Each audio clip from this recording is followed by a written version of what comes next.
नमस्कार दोस्तों, मैं राकेश हूं। मैं उसी जगह फिर से वापस आया हूं जहां से मैं आपको एक वीडियो अपलोड करके दिया था कुसुम राज का।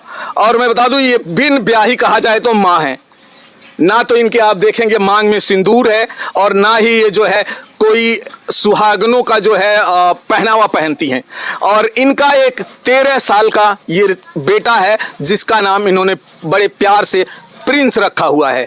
और एक चीज़ और मैं बता दूं कि इस प्रिंस का अगर आधार कार्ड आप देखेंगे तो उस आधार कार्ड पर लिखा हुआ है, इसके पिता के नाम की जगह राजेश यादव लिखा हुआ है।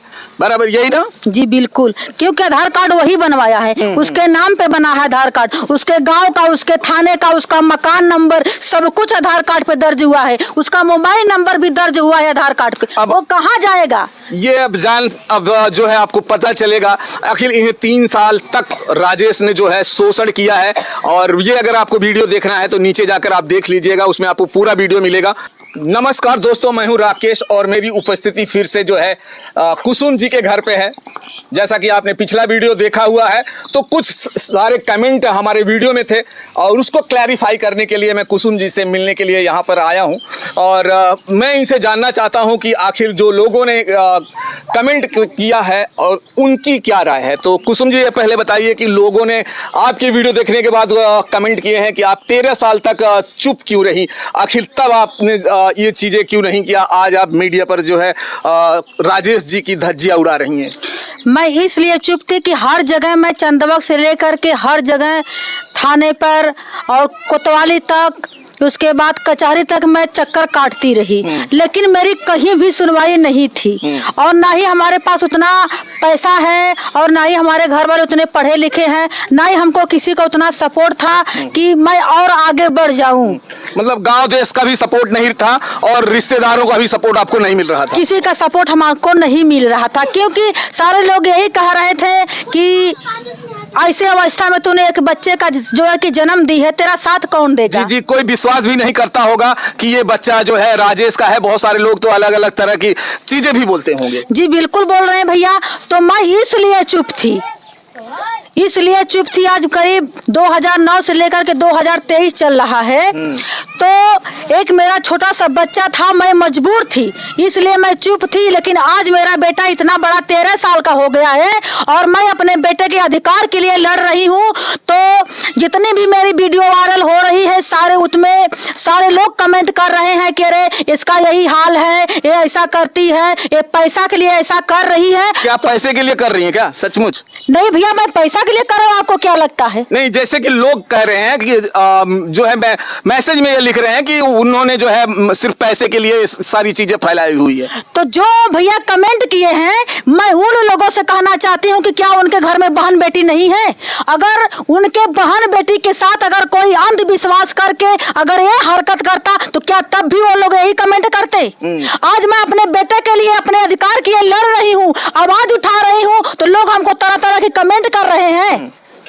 अच्छा, कहीं ना कहीं कहा जाए कि जो राजेश है उन्होंने कहा कि हमें जो है बदनाम करने के लिए सिर्फ जो है कुसुम जी ने ये सारी प्रोपेगेंडा फैलाया हुआ है। अगर मैं उनको बदनाम करने के लिए मैं ये वीडियो डाल रही हूँ तो अगर मैं गलत हूँ तो मैं तो बार बार कह रही हूँ मीडिया वालों के सामने, पत्रकार वालों के सामने कि अगर मैं गलत हूँ तो राजेश यादव भी ला करके लाइव आकर के और जो है कि पत्रकार वाले भैया के सामने आकर के वो भी अपनी वीडियो देना, वो भी अपनी सच्चाई बताए ना कि नहीं कुसुम यादव, अरे कुसुम राज जी हमारे ऊपर झूठा आरोप लगा रही है। कुछ लोगों ने ये भी कहा कि 3 साल तक वो उनकी जो है शारीरिक शोषण होता रहा, तो वो जब उनसे प्यार भी नहीं करती हैं, उनसे शादी का डिमांड भी कर रही थी, मतलब लेकिन वो कहा जाए कि आप उनसे प्यार एक तरह से नहीं कर रही थी। तो लोगों ने कहा कि 3 साल तक उनके साथ में क्यों थी, भाग जाना चाहिए था, घर पे आना चाहिए था, लेकिन फिर भी वो 3 साल तक उन्हीं के साथ में क्यों रही?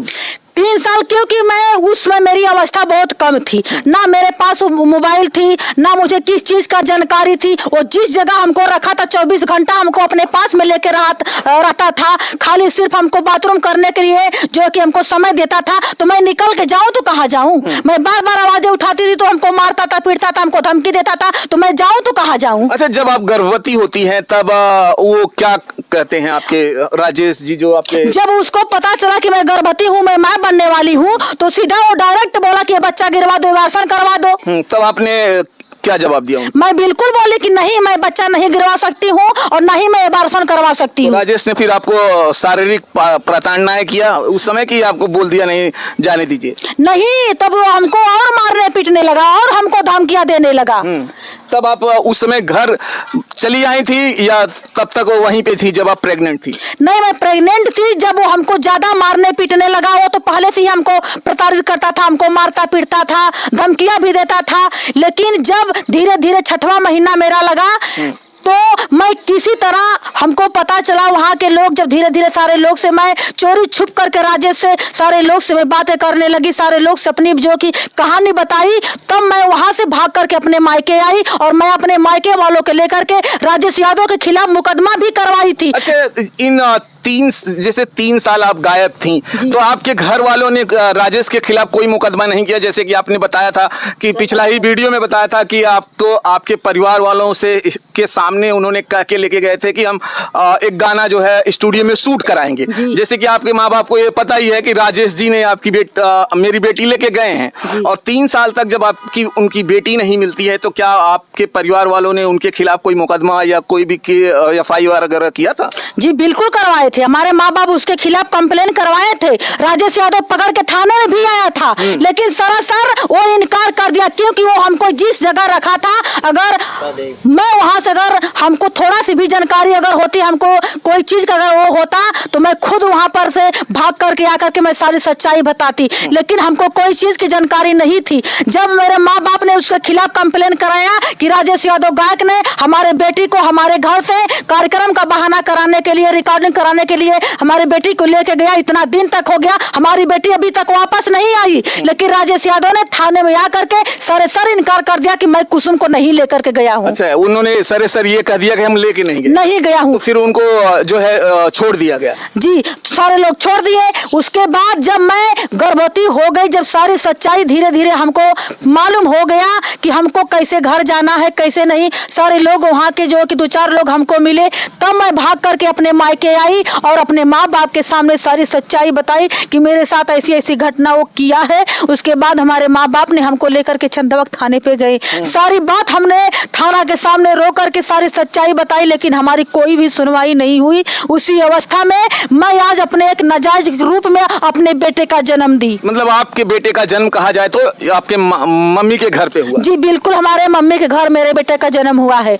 उसके बाद जब मेरे बेटे का जन्म हुआ तब मैं राजेश यादव के घर गई थी। कितने महीने के बाद गई होंगी? जैसे बेटा का जन्म होता है तो कितने महीने के बाद? करीब 15 दिना के बाद। ये मेरा बेटा 15 दिना का था तब मैं राजेश यादव के घर गई थी। आपको डर नहीं लग रहा था कि कहीं न कहीं 15 दिन का बच्चा है और कोई क्षति न पहुंचा दे? वो बिल्कुल डर था हमको, लेकिन मैं बताना चाहती थी कि राजेश यादव का ये बेटा है, तो आखिर वो मुझसे भाग क्यों रहा है, मुझसे छल क्यों किया कि मैं तुमसे जो है कि शादी करूंगा। अच्छा, कब पता चला आपकी शादीशुदा है?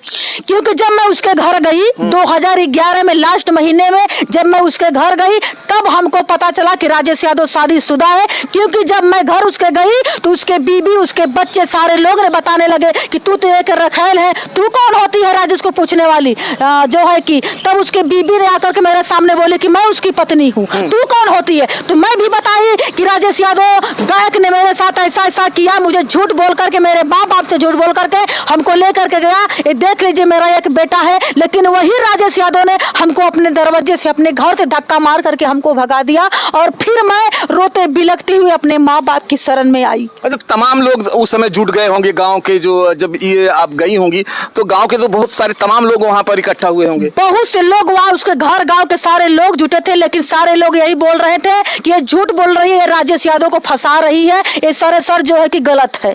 कहा जाता है कि महिलाएं बड़ी संवेदनशील होती हैं और उनको जो है इस चीज़ों में वो झूठ नज़र नहीं आता, उनको हमेशा सच्चाई नज़र आती है। तो क्या वहाँ की महिलाएं जो है आपको झूठी समझ रही थी या वो आपको सही साबित कर रही थी? देखिए भैया, क्योंकि उसका घर था, उसका गांव था, क्योंकि उस समय मेरा दर्द कोई नहीं समझा। सारे लोग यही कहते थे कि अरे ये गलत है, पता न कहाँ के रहने वाली है, काजरी किसका नाजायज औलाद लेकर के टहल रही है और बोल रही है कि ये राजेश का बच्चा है। अच्छा, अब आप क्या चाहती हैं अपने बेटे के लिए? आप क्या चाहती हैं? मैं अपने बेटे के लिए अधिकार चाहती हूँ, जो उसका हक बनता है मैं वो चाहती हूँ, और जो पिता का नाम होता है मैं उस पिता का नाम चाहती हूँ। कहीं न कहीं आपको नहीं लगता कि हमने ये सारी चीज़ें उठाने में लेट कर दिया? क्योंकि आपके बच्चे का कैरियर का भी सवाल था, क्योंकि अगर बच्चा 5 साल में स्कूल जाता है, अच्छी स्कूल में आप नाम लिखा पाते, अगर आपने सारी सब चीज़ें किए होते को उसको बच्चे को अपने पिता का नाम मिल जाता, और जैसे उनका बच्चा बताया जा रहा है कि बड़ी बड़ी स्कूलों में जा रहा है, तो आपके बेटे को भी बड़ी स्कूल मिलता। जी बिल्कुल, क्यों नहीं आभास होता है, जरूर आभास होता है, क्योंकि मैं एक माँ हूँ। सारे लोग का बच्चा पढ़ रहे हैं, इंग्लिश मीडियम में पढ़ रहे हैं, कहाँ कहाँ पढ़ रहे हैं। हमको भी दर्द होता है, हमको भी दुख होता है कि अगर शायद अगर ऐसा नहीं किया होता वो साला कमीना, तो आज जो है कि हमारी जिंदगी क्यों इस मुकाम तक पहुँचती और मैं क्यों दर दर की ठोकर खाती। लेकिन अब मैं दर दर की ठोकर खाने वाली नहीं हूँ और ना ही चुप बैठने वाली हूँ। जितने लोग कमेंट किए हैं मैं उन लोगों से भी कहती हूँ, समाज से कहती हूँ कि अगर मैं गलत हूँ तो राजेश यादव आकर के लाइव आकर के मीडिया वाले के सामने आकर के वो भी अपनी सच्चाई बताए कि नहीं कुसुम जी झूठ बोल रही हैं, हमारे ऊपर झूठा आरोप लगा रही हैं। अच्छा, कुसुम जी कह रही हैं कि सब मीडिया के सामने खुलकर कह रही हैं, कहा जाए तो एक तरह से राजेश को एक चैलेंज भी दे रही हैं कि आप भी आइए मीडिया के सामने, जिस तरह से मैं मीडिया का सामना कर रही हूं, मैं मीडिया पर खुल के आपका नाम ले रही हूं, तो आपको भी मीडिया के सामने आना चाहिए। अगर आपका ये बच्चा नहीं है तो आप भी इनकार कीजिए कि मेरा बच्चा नहीं है। कुसुम जी हमको जो है फंसा रही हैं, और जैसा कि अभी तक ऐसा हुआ नहीं है, अभी उन्होंने कोई बाइट नहीं दिया है। और क्या कहना चाहती हैं आप जो है राजेश जी को? मैं ये कहना चाहती हूँ, अगर वो कहता है कि मेरा बेटा नहीं है तो मेरी मुकदमा चल रही है कचहरी में जौनपुर में, आकर के वो डीएनए टेस्ट कराए ना, खुद ही दूध का पानी का पानी हो जाएगा कि वो बेटा किसका है। अब जो है इन्होंने बात सही कहा है कि डीएनए टेस्ट हो जाने के बाद जो है खुद ब खुद पता चल जाता है कि बेटा किसका है। और ये इनका कहना है कि अगर डीएनए टेस्ट में अगर राजेश का बच्चा ये नहीं निकलता है तो मुझे जो सज़ा देनी है दे सकते हैं, मुझे मंजूर है। और चैलेंज है अब यहाँ पर कहा जाए कि हमारे यहाँ के न्यायालय को भी चैलेंज है, और यहाँ की जो प्रशासन व्यवस्था है अगर कहा जाए उनकी, और कानून जो चला रहे हैं यानी कि हमारी पुलिस वगैरह, सारे लोगों को इसमें एक तरह से कहा जाए कि चैलेंज है कि इनकी बातों को जो है समझा जाए और उसे उठाया जाए और इनको वो न्याय दिलाया जाए जो इनको चाहिए। अगर राजेश जी गलत हैं तो उनको जो है कहीं ना कहीं ज़रूर पनिशमेंट होना चाहिए, क्योंकि इनकी ज़िंदगी को बर्बाद करने में उनका पूरा हाथ है। अगर राजेश जी ने 14 साल की लड़की को, बताइए उस समय अगर वो रजामंद भी हो ना तो भी कहा जाता है कि वो श्रेणी जो होती है वो बलात्कार की श्रेणी में आता है, और वो उन्होंने गलती किया है। और लगातार 3 साल करना, एक तो कहा जाए एक तो गलती नहीं, ये महाजुर्म कहा जाता है कि उन्होंने बहुत बड़ा अपराध, जुर्म जो भी कह लें, कोई भी कम नहीं है। और मैं बताऊं कि आपको अब ये और दोस्तों इनके बारे में आपकी क्या राय है कमेंट करके ज़रूर बताइएगा, और हम मिलेंगे आपको किसी और दूसरे वीडियो में। जय हिंद, जय भारत।